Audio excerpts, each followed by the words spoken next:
Okay, hi everyone. Thanks for the introduction, Chris. I'm going to start talking about how we are going to bring model-based reinforcement learning to novel robots and what we can do there. So to start, let's talk about robot learning. So robot learning has been big in the last 5 years. We've had some results at Berkeley with model-free reinforcement learning with visual input, solving some what seem like basic tasks, but this is a hugely complicated problem and a big success. And then we also have people setting up analytical problems and getting these robots from Boston Dynamics to do very complicated tasks, which is great. It's less learning here, but it's a huge success for robotics and we'll be moving things forward. And then we also have seen a lot of simulated tasks where you start with these complex bodies and the policies know nothing about the dynamics and they can learn to run, you can learn to walk, you can learn to stand up.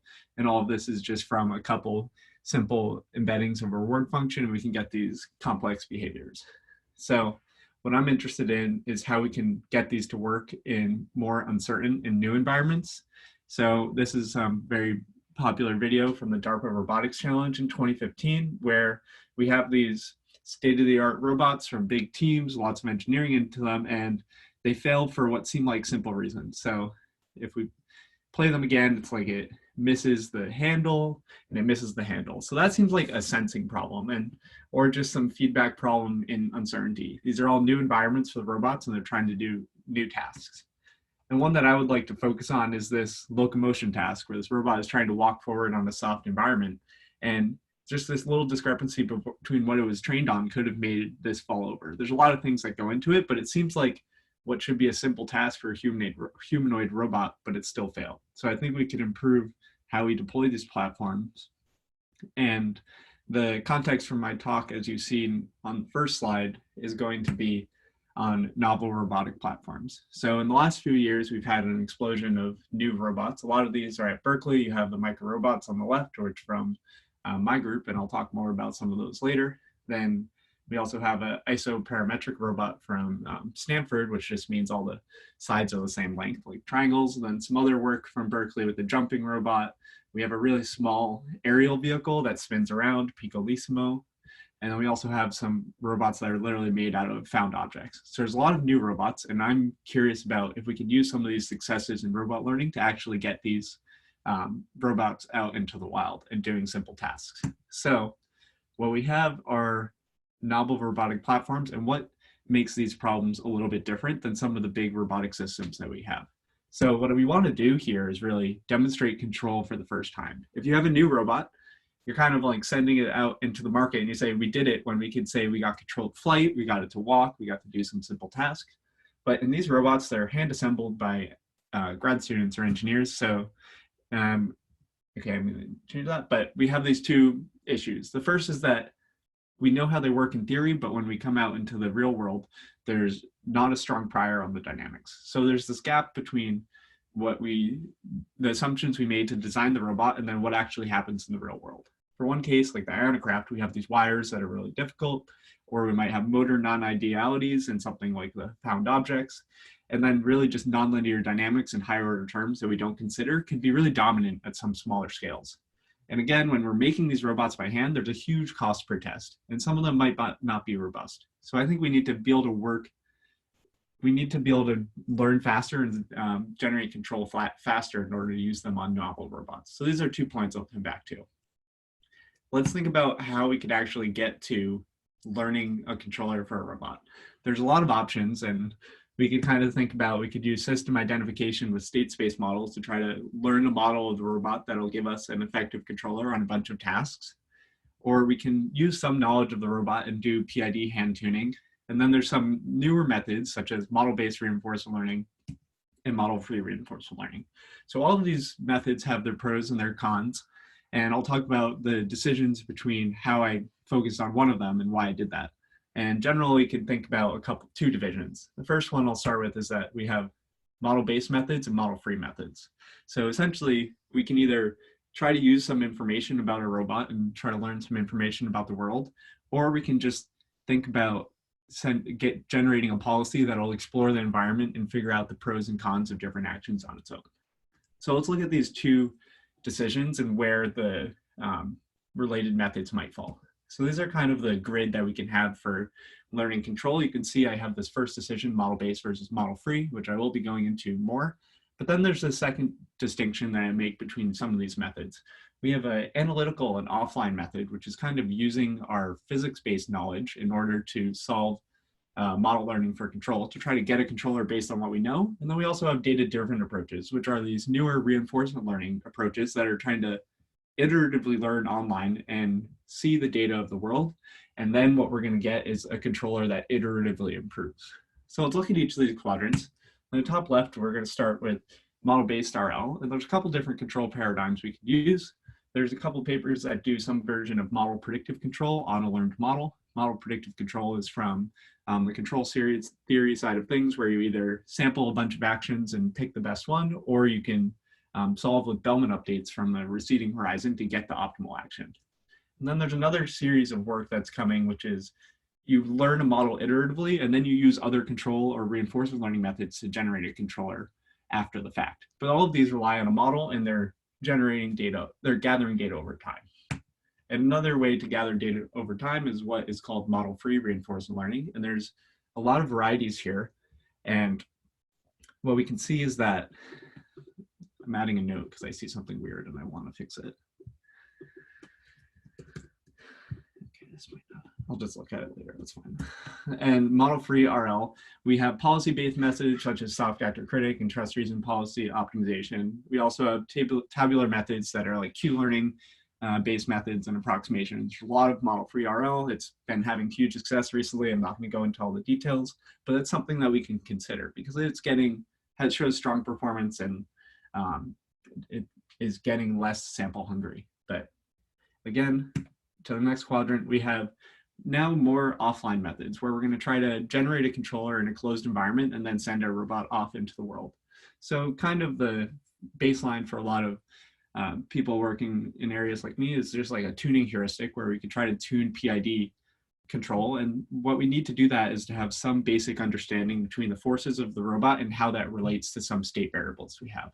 And that's a really powerful tool. PID control is used in a lot of environments. It's very simple, it's computationally efficient, and that's why people use it. And then in the same bucket, we could do something like system identification with classical control. So system identification is gonna take a series of trajectories in a controlled environment to try to generate a model.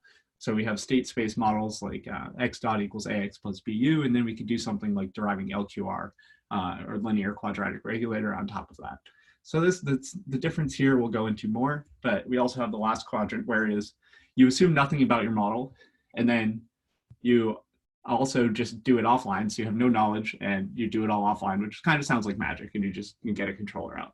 So I'm going to go into how we decided on which of these quadrants to use for novel robots. So the first decision that I made, again, we're thinking about novel robots, and we're going to be working in uncertain environments where we might see some things new and we might have distribution shift from our original training set.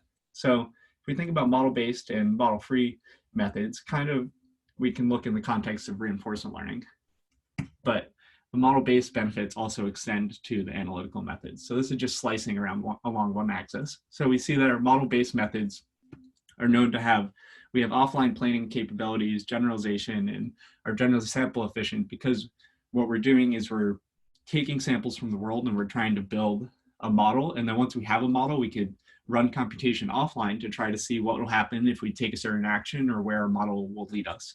But this can be more difficult to implement and computationally intensive. And on the other hand, model-free methods kind of mirror this. So instead of planning, you get something called a reactive policy. A reactive policy sees a state and takes an action, which can be a pro and a con because it's a little bit more computationally light and simpler to implement. But these methods starting out tend to be task specific and data hungry. So kind of where we decide with these new robots is the biggest items that we need are sample efficiency, and some offline planning capability is really great when we're working with new robots and we want to verify some of our dynamics.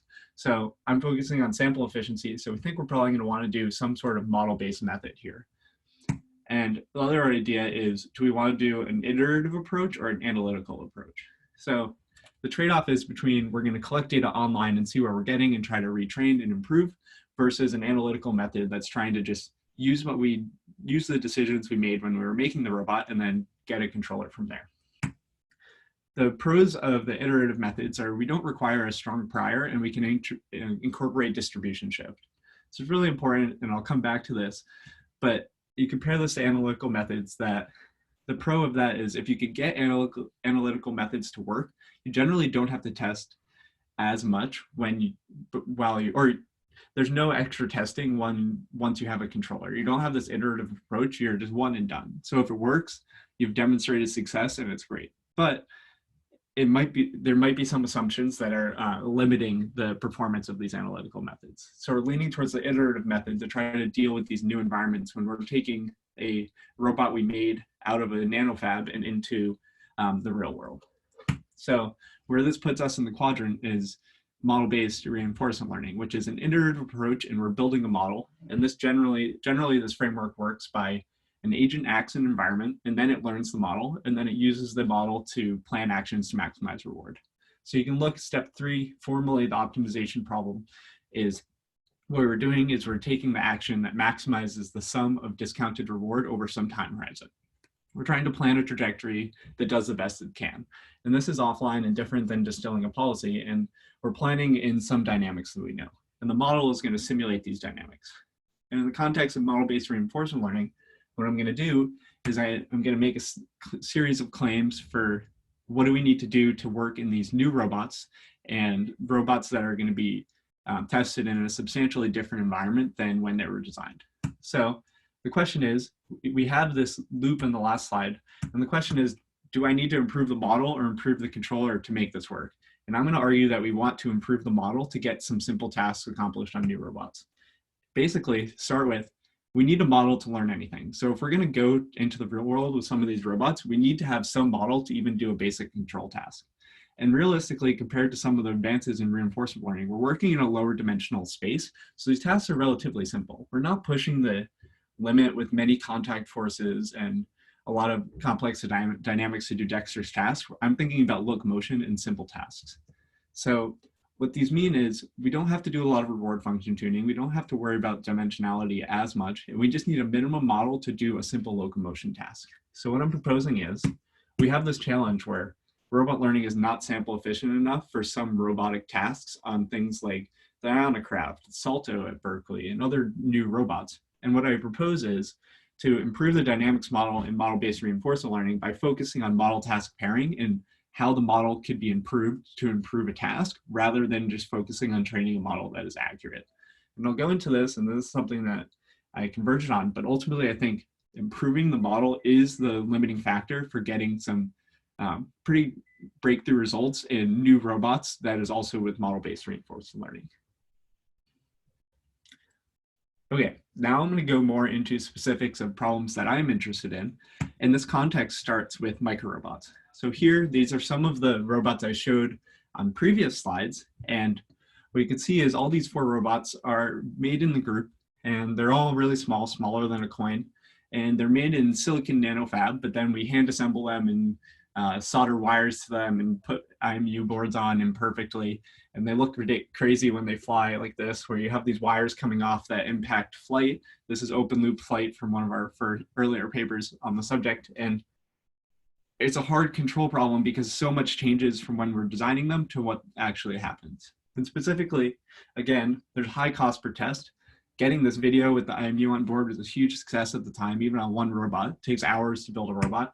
And there's these unmodeled dynamics in the wires. So let's look at the Ionicraft a little more closely and then talk more about learning for control. So the relevant details, if we zoom in on a microrobot, is that it's about 4 centimeters squared. It's 30 milligrams. So if you poke it with any human forced finger, it's going to shatter. Super light.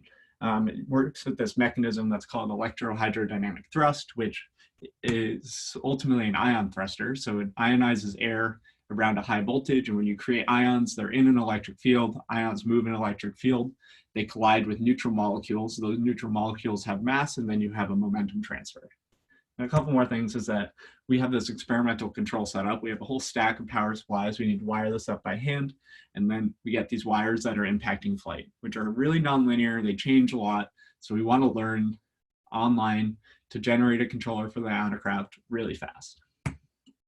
Okay, so I've started with my introduction and motivation. I want to learn how to control new robots really fast, and I think that improving the dynamics model is the place to start to do so.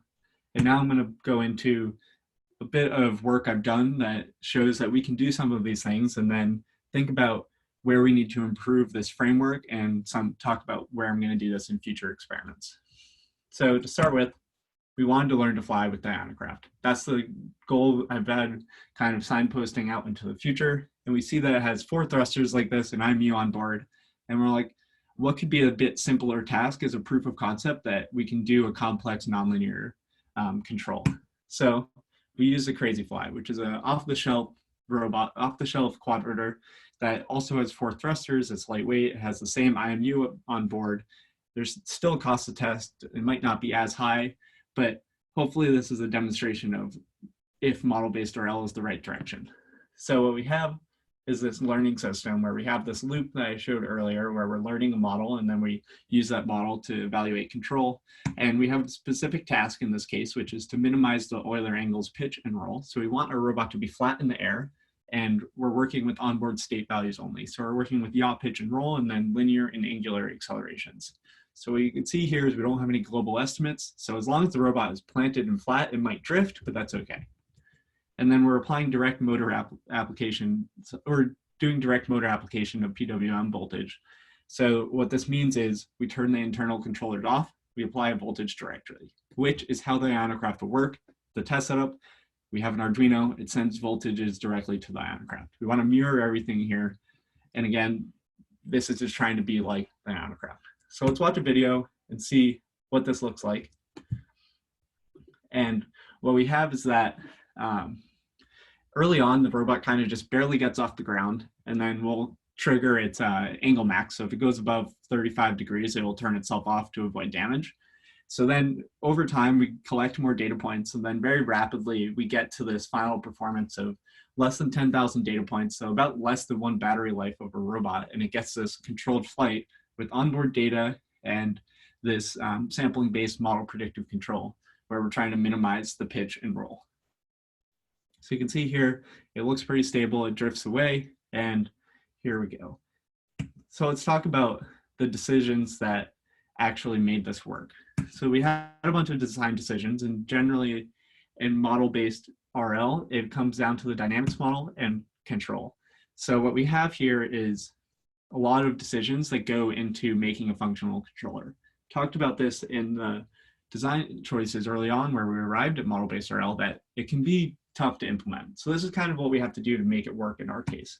We have to decide which state variables we want to use in the dynamics model. There's things like, turns out battery voltage isn't helpful in making predictions on this robot because the motors determine the battery voltage locally over a short flight time, which is kind of funny, but, and things like which loss function when training the network and all these model parameters. So this is kind of where we arrived at. We did a trick where you append the history of the state to the inputs of the network to try to account for things like motor spin up. So essentially the time constant of some of the dynamics in the robot are longer than 1 time step of our discretized dynamics. So we need to incorporate some history. And then we have this probability of a change in state, which ultimately we can constrain this variable and make this small with our loss function in order to reduce the variance of predictions. And then at control, there's a trade-off between frequency and model parameters that we have. So the sampling-based control is primarily determined by the prediction horizon and the number of samples that you use. So these number of samples are passed through the neural network and we predict over a certain horizon. And then these numbers, if we do more evaluations, we have a lower frequency. But if we have a lower frequency, our controller is less reactive to perturbations, and a higher frequency, we have less planning capacity. At higher frequency, the planning capacity is doubly mitigated because when you're sampling faster, the delta t is smaller. So the delta t is smaller, and also you can predict on a shorter horizon. So that's a benefit of low frequency, is you can plan multiple seconds into the future when your delta t is smaller, and you can predict more steps of the neural network, which is really how we ended up in this sweet spot, which was around 50 Hertz, where we have another reactive policy, but still enough planning to choose the best action sequence. So why does this actually matter? So we showed control flight here, and this was one of a few demonstrations of model-based RL on real robots, and it was the first flying robot with all low-level control. And it really is a challenging control problem at low frequencies. The onboard controllers for these robots operate at about 500 hertz or more, so this is a really different paradigm for control. It's not to say that it's a direct competitor to PIDs, but it's a step forward in a bunch of related works for model-based RL to show that sampling-based MPC can be applied to a hard problem. So I want to compare what other people did to what I just showed you to make it clear that this is clear the contribution of this work.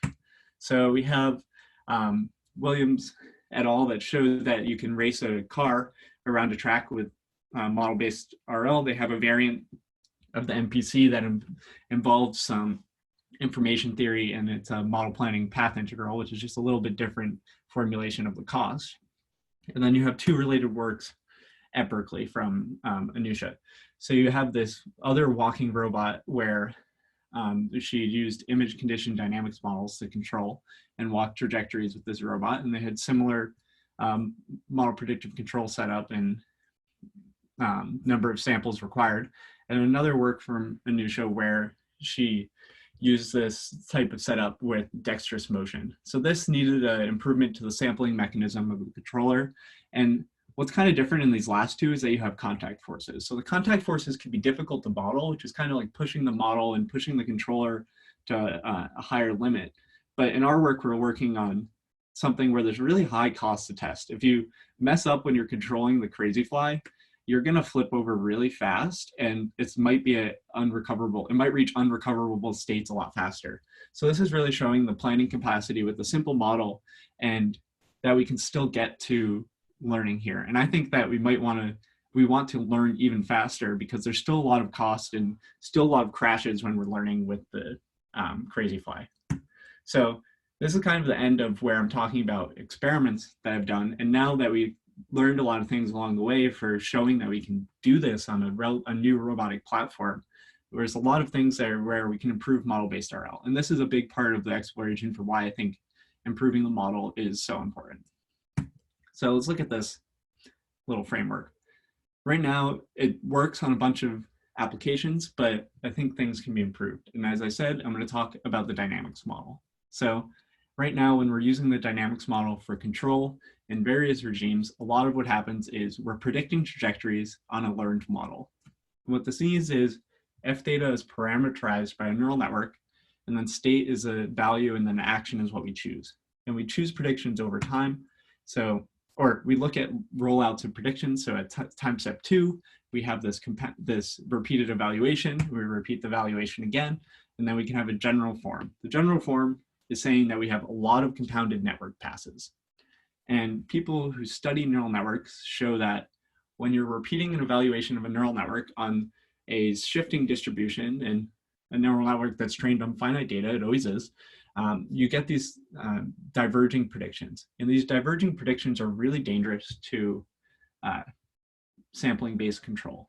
For a lot of reasons, depends on your reward function too, but diverging predictions are not something that we want to be choosing actions from. So this is just like a first pass of, this doesn't seem great, and this is why we have to trade off between prediction horizon and number of samples. If you make your prediction horizon too long, all of your predictions are going to be somewhat bogus, and then there's a lot of challenging factors here. So what I think is, I want to think about what is a better dynamics model. This is really broad, and in the past we've just been focusing, a lot of research is focusing on one-step predictions and making sure these work for the making sure these predict accurately the dynamics. But you could say a lot of different things. You could think that short-term prediction accuracy is useful. So something like model-based policy optimization uses one-step predictions to feed into a soft actor critic algorithm. That should use short-term prediction accuracy, but also sample efficiency, which I've talked about a lot. How quickly can you learn a model? And is it computationally efficient? So if we start ensembling models, we're going to have a linear increase in our computational burden. And is it easy to train? Or is the long-term prediction good? This connects with classical control a bit better in receding horizon. And also, is it generalizing? I'm focusing on one task most of the time, but we might want to use our model for multiple tasks. So what I would claim is that we want to kind of think about where the models came from, and then we can start to enter what type of model we want. So model learning for control has its origins in system identification, where you want to gain a complete model and then learn control. So here's a series of elicitation trajectories. And with these elicitation trajectories, you try to learn a complete model that covers the space you need for a task. You might not explicitly know what you need to do a task, so you might have a whole bunch of trajectories. In reinforcement learning, an iterative framework, what we do is we observe task-specific data subset and we iteratively learn control. So this gives a different distribution. Depending on the assumption, depending on your exploration in the iterative method or on your assumptions and system identification, these two plots could look more similar. But in RL, we generally have a distribution around a trajectory that reflects our task. So how do we actually learn a model with this data? So what we do is we have a few moving points in model-based RL. This is just a different visualization. We have a dynamics model, we have a controller, and then we have the environment. The environment here is kind of the last step, which gives us all the data that we need. And it gives us these trajectories. And what we do now is we train a dynamics model only on the transitions. And then the policy is generally trained to maximize this reward. And there's kind of a disconnect here. And what we see is that what we get is that we have this assumption where when we're training models, the assumption is that we improve the accuracy of our model or we maximize the log likelihood, we're going to get a parallel increase in our episode reward. But what we're really looking at is a dual optimization problem. And when we have two optimization problems, we're running some solver here, there's not guaranteed to be numerically a correlation between these two. So at training time, we're maximizing this log likelihood, and at control time, we're now maximizing the reward in a different step. And my argument is, if we want to improve the baseline of model-based RL, we're not currently doing anything to make the model act for us, to act in a way that we improve reward. We should be making our model improve reward in some way. So this is what we call objective mismatch. Objective mismatch is the mismatch between these two objective functions. And in model-based RL, we want to link them so that we can solve tasks faster in my interest, and then also so that we can solve more complicated tasks and push the limits of model-based RL.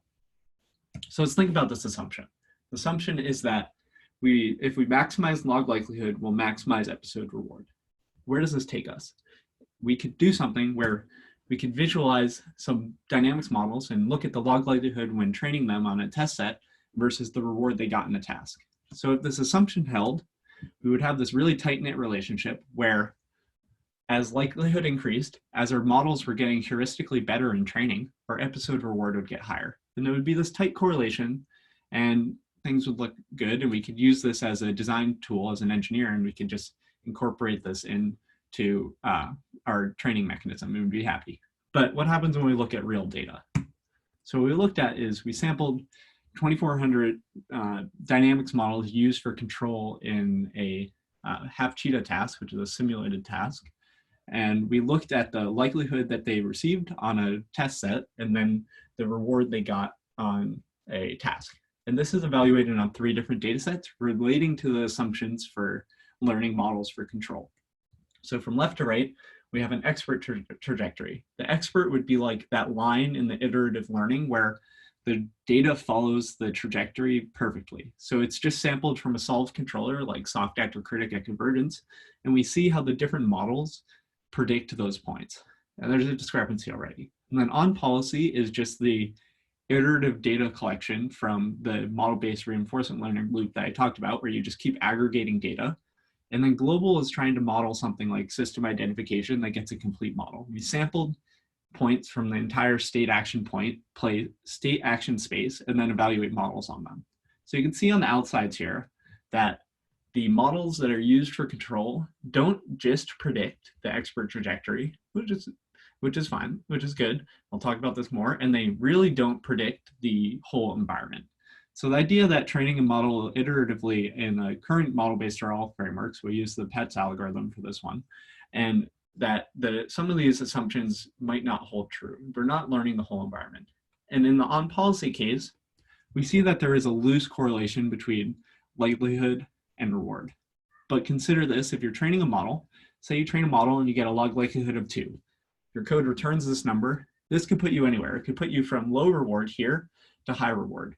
And you don't know whether or not the model you trained is going to be one that gives you high reward or low reward based on your log likelihood. What we want is that if you have a high log likelihood, or if you have a high training metric that we can change, then you're going to get high reward. What can we do about this? So a couple initial methods are, one, a simple one is to train the model prediction to, instead of predicting one steps, to predict steps that are all from the same trajectory. So we can see is from the original on-policy data, if we instead evaluate a model to see how well it predicts trajectories, so the same data, it's the same data set but organized as trajectories, what we can get is a little bit better correlation. So you get a better correlation coefficient. So a rho equals to 1 is a perfect positive monotonic relationship. So the correlation coefficient increases, and also visually it kind of slants over and is tighter grouped, which is easier to use as a training heuristic for an engineer. Another idea is to reweight the dynamics data around a task of interest. And what this means is we know that our data is from some overlaying distribution. And what if we prioritize points that are on or close to the expert trajectory and then ignore the points that are further away? So what we've seen is that this can kind of improve sample efficiency, but it's at the cost of generalization. Let's go back. Now we're going to talk about model task pairing specifically, now that we've seen that there might be some issues in the current model-based RL framework limiting performance in certain ways. So back to the question, what is a better dynamics model? So if we wanted one to be sample efficient, we could do something like this reweighting of dynamics data that I mentioned, but that might not be the only goal. What if we want it to be computationally efficient? This will lend itself very nicely to the Microrobots and some other new robots that I showed early in the slides. We might want to do some data processing. We don't want to train a huge neural network on a huge data set there. Or what if we want long-term prediction accuracy? This kind of matches with the planning-based control that we've been using in the past, but it also extends more broadly to other potential control mechanisms. So if we want this, let's think about a new model where we're matching our model with what we want it to do. We want it to predict long-term. So what about a model for predicting trajectories? Here's an illustration for one-step compounding predictions where we have a trajectory and we slice it, and then we collect these steps. The training points correspond to this equation where we have a function parameterizing a change in state. But let's propose this new method. The new method is a trajectory-based model where instead of conditioning on an action, you're conditioning on a control parameter. So the control parameter could be something like LQR or PID, some other finite control parameters, and then also a time index. So you start at a state and you train on each future reach state based on the time index and the controller. What you get is a lot more points, and they're more focused towards the end of the trajectory. So I should change the order of this, but there's a lot of related works in predicting trajectories, and a lot of them are using Gaussian processes because neural networks are not as optimized because of this compounding error thing. So I'm going to move this slide earlier, one slide earlier for anyone that watches this recording and is technical. I'm going to move it before I introduce my new neural network parameterization. So think about this trajectory-based model. What are the key takeaways? Well, it collects data points at a rate of t squared. You get that by taking the sum from 0 to through all of the initial states from the index to t. So it's really t times t minus 1 over 2, but it's related to t squared. You get points twice as fast at a square relationship where the one-step models are a linear relationship. And then we've seen in initial experiments is that you get long-term prediction accuracy where the dynamics converges to this endpoint. And then also it's conditioned on control parameters. So you're then learning in a different space than if you had actions. So when you're sampling actions and training on actions, you kind of want your action space to be covered. But when you're conditioning on control parameters, it's going to be a different space where you might have more, you're probably going to have more, you can have more dimensionality, but you could have more control of what's going on there. And we could talk about that more later. So with these models, what we've seen is that, as I've said, we run experiments. The trajectory prediction model has uncertainty in the middle where the trajectories will vary a lot as there's oscillations in the controller. We use PID in our example, but at the end, it'll converge to the set point. Where in traditional models, there will be this divergence of predictions because of the compounding network paths. Let's look at a specific example. Oh, that needs to be deleted. A specific example for a reach or task is that we apply a PID control to the reacher at each joint, and then we see where the end effector will go. We're not trying to solve the task, we're just looking at the dynamics and trying to model the dynamics with the controller.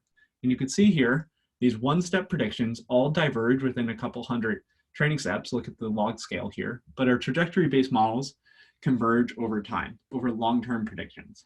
So what we want to do with this, we have a deliverable where I want to show that we can predict trajectories of length of 100 over a length 100 with neural networks. When we're doing sampling-based control, we don't really go above 20 to 30 prediction steps.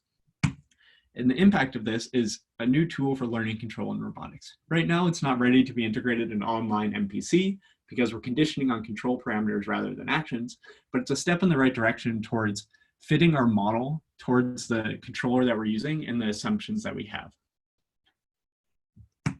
Okay, now I'm going to talk more about what I want to do with the fact that we've improved models and we want to use this for control. So there's a couple experiments in model-based RL that I want to do. To start with, let's go back to the Ionocraft. We want to control this new robot. Here's a video of a control attempt where we have a little bit thicker wires on it, so the dynamics are more influenced than what we'll do when trying to evaluate for true controlled flight. For true controlled flight, we need the robot to be able to flip itself over in open loop, so we know that it's controlled. And here, you can see that the dynamics vary, but a weakly tuned PID controller can work pretty good. And what we can get there is we can get a data set. I'm going to compare the dynamics model predictions for an Ionocraft data set to a dynamics model predictions for that worked on the Crazyfly MPC. So here you can see, I've showed this formula a lot, where we have a next state is proportional to the dynamics model. Here we're looking at one dimension, we're slicing in one dimension of our state action space, and we have black is the ground truth. So every time you take a robot arm through the world, you discretize the steps. If you look between the two steps, there's going to be some change in each of the state variables. They're continuous variables, so there'll be a change. So here, the black is that change, the true change sorted.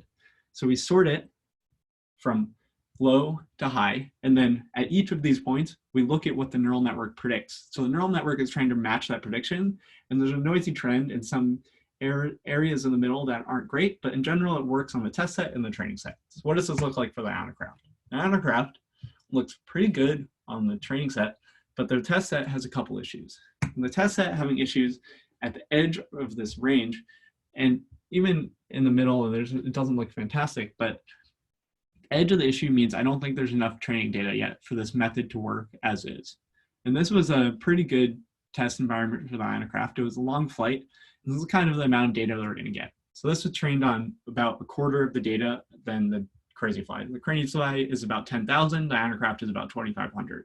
I want to be able to make that work.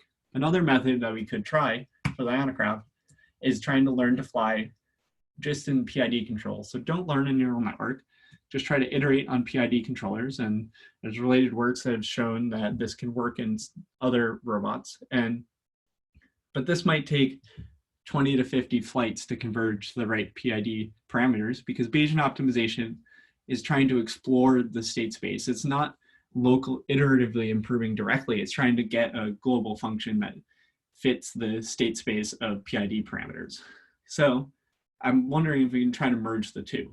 So to learn more rapidly, I want to try to leverage a deep model as a simulator and then use this optimizer to extract control. So what this would look like is we have a bunch of logged experimental data, and then we want to predict on this dynamics model to learn controller.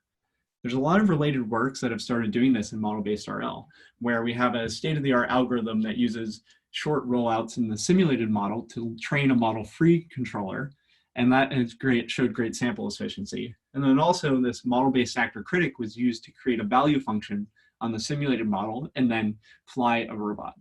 So there's a lot of related works that shows people doing similar things, which is more leveraging the dynamics model. Use the model a little bit more.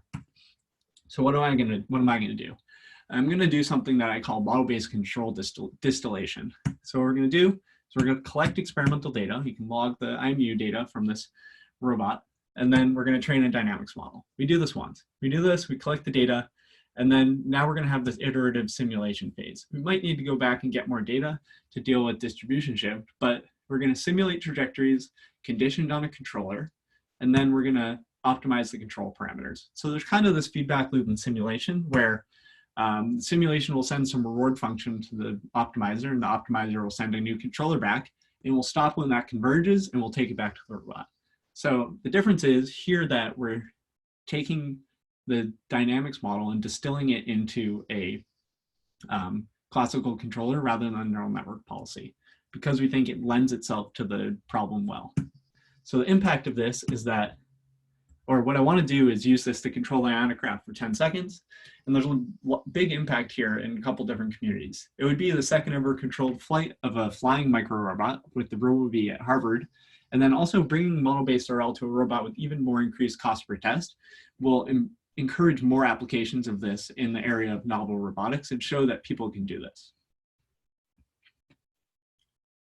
Okay, next experiment. I want to use what we know about model-based reinforcement learning to learn to fly together. Consider the case where we have multiple quadrators that are really similar, but the inertial properties are just a little bit different, which could also be seen as the motors need to apply different voltages to hover in an asymmetric way.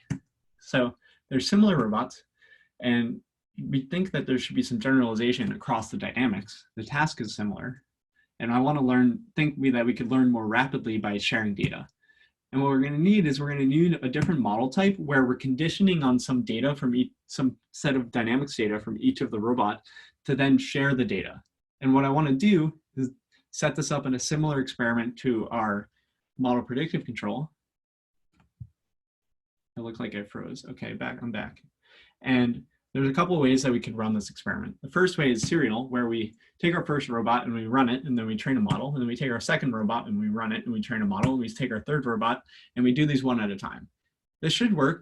Hopefully we'll see better data efficiency in this case, but a little bit less inspiring, because where I see this going is a parallel case where you have a lot of robots. In a manufacturing case or a logistics case, you have a lot of robots that are similar, and you want them to learn as fast as possible in both wall time and data point time.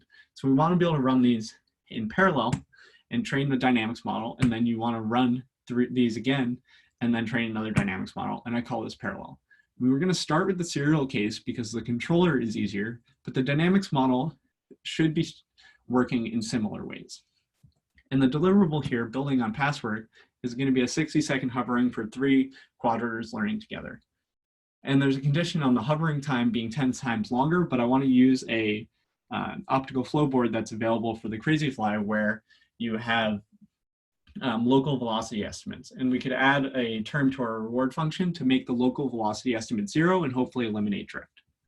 And the impact is that we can learn faster by sharing information of similar robots.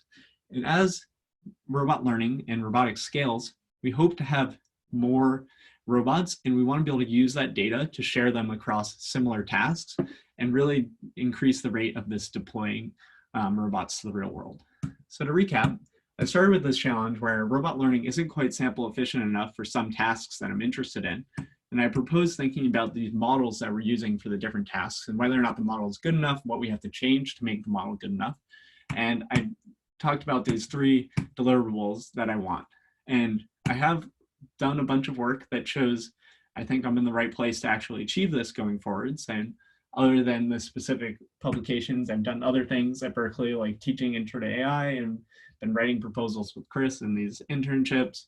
And I have a timeline where putting these deliverables I've seen into order is towards actually graduating and writing a dissertation. So over the summer, we're going to submit this new neural network parameterization and to Coral, and then we want to do controlled flight of the ionograft in the fall, and then in next spring submitting this framework for how we could use multiple agents to learn together to NeurIPS, and hopefully graduate in fall of 2021.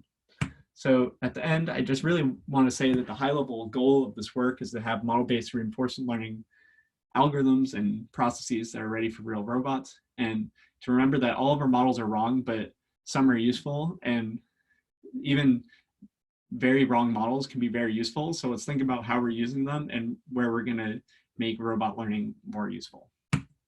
Thanks. Woohoo. Wow, I was pretty good on time, even though I rushed through some things. Yeah, you were talking really fast. Yeah.